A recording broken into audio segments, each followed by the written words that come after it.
Hi guys, ರುಚಿಕರವಾದ ರೊಟ್ಟಿ ಮಾಡಬೇಕಂತ. ರೊಟ್ಟಿಗೆ ಏನಪ್ಪ ಬೇಕಂತ ಅಂದರೆ ಕ್ಯಾರೆಟು, ಗೆಡ್ಡೆಕೋಸು, ಬೀಟ್ರೂಟು ಮತ್ತು ಅಕ್ಕಿ ಹಿಟ್ಟು, ಉಪ್ಪು ಇಷ್ಟು ಬೇಕು, ಮತ್ತು ಜೊತೆಗೆ ನೀರು. ಓಕೆ, ಇವಾಗ ಫಸ್ಟು ನಾನು ಅಕ್ಕಿ ಹಿಟ್ಟು ಹಾಕ್ಕೊತಾ ಇದ್ದೀನಿ. 3 ಬೌಲಷ್ಟು ಅಕ್ಕಿ ಹಿಟ್ಟು ಹಾಕ್ಕೊಂಡು ಸ್ವಲ್ಪ ಉಪ್ಪು ಹಾಕ್ಕೊತಾ ಇದ್ದೀನಿ. ಉಪ್ಪು ಹಾಕ್ಕೊಂಡಾದ್ಮೇಲೆ ಇವಾಗ ನಾನು ಸಣ್ಣದಾಗಿ ತುರಿದಿಟ್ಕೊಂಡಿದ್ದೀನಿ. ಸಣ್ಣದಾಗಿ ತುರಿದಿಟ್ಕೊಂಡಿರೋದನ್ನು ಹಾಕ್ಕೊತಾ ಇದ್ದೀನಿ ನೋಡಿ. ಈಗ ಎಲ್ಲನೂ ಮಿಕ್ಸ್ ಮಾಡ್ಕೊತೀನಿ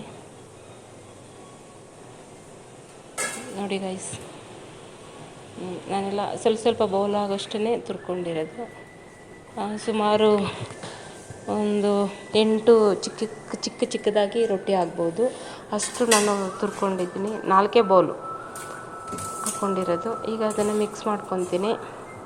ಮಿಕ್ಸ್ ಮಾಡ್ಕೊಂಡಾದ್ಮೇಲೆ ನೋಡಿ ನೀಟಾಗಿ ಅದು ಮಿಕ್ಸ್ ಆಗಬೇಕು. ಅಕ್ಕಿ ಹಿಟ್ಟು ಮತ್ತು ತರಕಾರಿ ತುರಿದಿದ್ದೀನಲ್ವ, ಈರುಳ್ಳಿ ಹಾಕಿಲ್ಲ ಇನ್ನೂ, ಆಮೇಲೆ ಹಾಕ್ತೀನಿ ನೋಡಿ ಗೈಸ್. ನೋಡಿ ಈ ಥರ ಎಲ್ಲನೂ ಮಿಕ್ಸ್ ಮಾಡ್ಕೊಬೇಕು. ಈಗ ಸ್ವಲ್ಪ ಮಿಕ್ಸ್ ಆಗಿದೆ. ಈಗ ಈರುಳ್ಳಿ ಹಾಕ್ಕೊತಾ ಇದ್ದೀನಿ.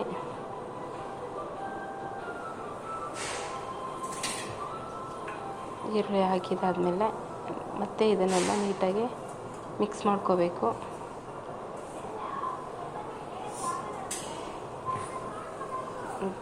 ಗೈಸ್, ಇದು ಫಸ್ಟ್ ಟೈಮ್ ನಾನು ವಾಯ್ಸ್ ಕೊಡ್ತಾ ಇರೋದು. ಸಾರಿ, ಏನಾದರೂ ತಪ್ಪಿದರೆ ದಯವಿಟ್ಟು ಕ್ಷಮಿಸಿ ನನ್ನ. ಆದರೆ ವಾಯ್ಸ್ ಕೊಡಬೇಕಲ್ವ, ಇದು ಯಾವ ರೀತಿ ಮಾಡೋದು ನಿಮಗೂ ಗೊತ್ತಾಗಬೇಕು. ಏನಾದರೂ ಮಿಸ್ಟೇಕ್ ಇದ್ದರೆ ಸಾರಿ. ಈ ಥರ ಎಲ್ಲ ಮಿಕ್ಸ್ ಮಾಡಿಕೊಂಡು ನೀಟಾಗಿ ಸ್ವಲ್ಪನೇ ನೀರು ಹಾಕ್ಕೊಳ್ಳಿ. ಅದಕ್ಕೆ ನೋಡಿ ಹದ ನೋಡಿ ಕಲಿಸ್ಕೊಳ್ಳಿ.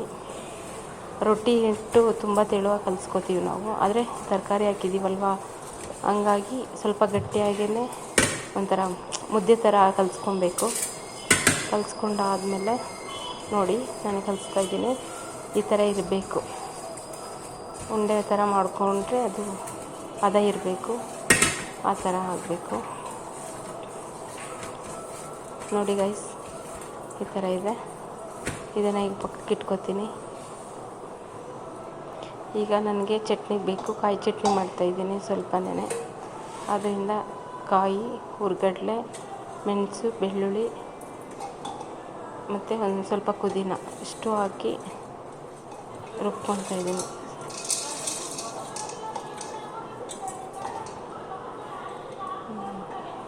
ಈಗ ರುಬ್ಕೊಂಡು ಬರ್ತೀನಿ, ಸ್ವಲ್ಪ ನೀರು ಹಾಕ್ಕೊಂಡು. ನೋಡಿ ಗೈಸ್, ಈ ಥರ ಇರುತ್ತೆ. ರುಬ್ಕೊಂಡು ಬಂದಿದ್ದಾದಮೇಲೆ ಈ ಥರ ಇರುತ್ತೆ. ತುಂಬ ಚೆನ್ನಾಗಿರುತ್ತೆ ತರಕಾರಿ ರೊಟ್ಟಿಗೆ.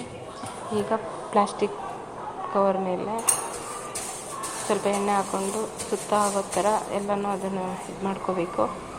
ಮಾಡ್ಕೊಂಡಾದ್ಮೇಲೆ ಸ್ವಲ್ಪ ಉಂಡೆ ದಪ್ಪಾಗಿ ಕಟ್ಕೊಳ್ಳಿ.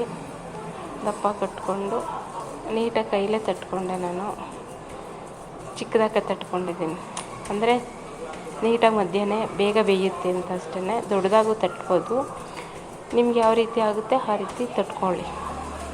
ತಟ್ಕೊಂಡಾದ್ಮೇಲೆ ಈಗ ಇದು ಹಂಚನ್ನು ಕಾಯಿಗೆ ಇಟ್ಟಿದ್ದೀನಿ ನಾನು ಆಲ್ರೆಡಿ, ಕಾಯ್ತಿದೆ. ನೀಟಾಗಿ ಅದು ಫುಲ್ಲು ಸುತ್ತ ಅದನ್ನು ಹೊಡ್ಕೋಬಾರ್ದು.